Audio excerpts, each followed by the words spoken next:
ಸಂಕ್ರಾಂತಿ ಅಂದ್ರೆ ಸುಗ್ಗಿ, ಸುಗ್ಗಿ ಅಂದ್ರೆ ಸಮೃದ್ಧಿ.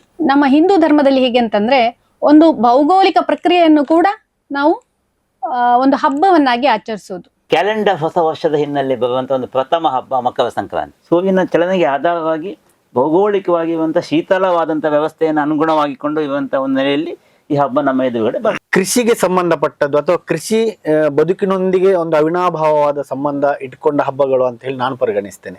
ನಾವು ಭಾರತೀಯರು ಪ್ರಕೃತಿ ಆರಾಧಕರು. ನಮ್ಮ ಎಲ್ಲ ಹಬ್ಬಗಳು ಅದು ಪ್ರಕೃತಿಯ ಚಲನಶೀಲತೆಯ ಹಿನ್ನೆಲೆಯಿಂದ ಇರುವಂಥದ್ದು.